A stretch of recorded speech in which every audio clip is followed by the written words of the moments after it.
নাসির ভাই, মাইনু ভাই, দিনা ভাই, জাকারিয়া ভাই, কামাল ভাই,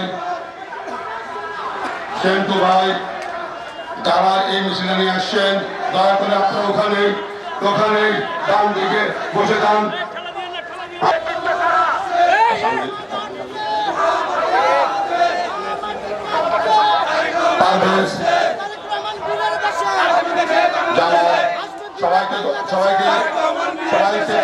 সবাই বসে যান।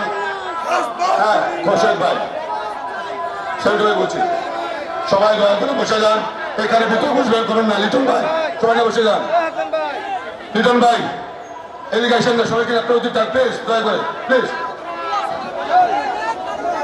সবাই বসে যান। আজকের এই সুন্দর ক্ষণে কলাবাগান থানা বিএনপির উদ্যোগে এবং ঢাকা মহানগরের বিএনপি দক্ষিণের সার্বিক সহযোগিতায় আজকের এই 31 দফা কর্মশালায় উপস্থিত যতগুলো প্রিয় মুখ, সব প্রিয় মুখকে আজকে একসাথে পেয়েছি। 16 নম্বর ওয়ার্ড বিএনপি তথা কলাবাগান থানার পক্ষ থেকে সবাইকে আমাদের পক্ষ থেকে হাজারো লাখ সালাম এবং আপনাদের কাছে দোয়া। আর আজকে যেহেতু বক্তৃতা দেওয়ার সুযোগ নেই, সামান্য দুটি কথা বলে আমি শেষ করে দেব। আমরা সকলেই জানি জুলাই আগস্টের ঘটনা, সকলকে আসলে জুলাই আগস্ট সম্পর্কে কি বলবো।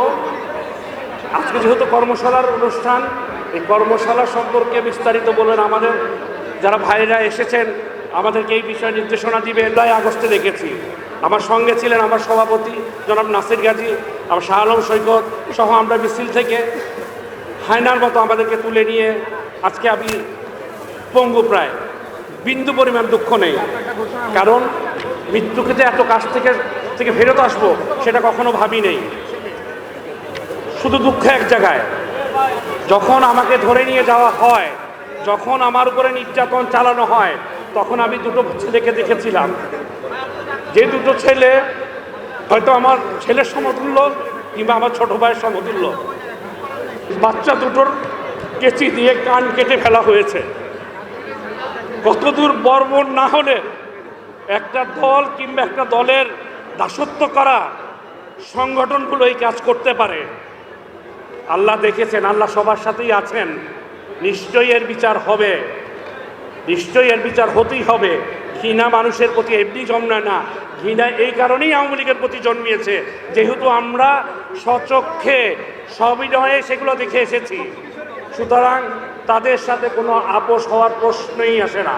বিনীত অনুরোধ থাকবে, আমরা যারা বিভিন্ন আওয়ামী লীগের দোসরকে সুযোগ করে দিচ্ছি, মেহেরবানি করে সেই সুযোগ যাতে আমরা করে না দিই সেই বিষয়ে আমরা সচেষ্ট থাকব।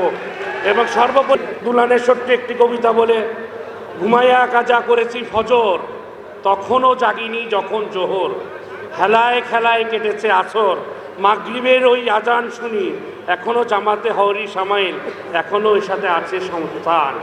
সবাই ভালো থাকবেন।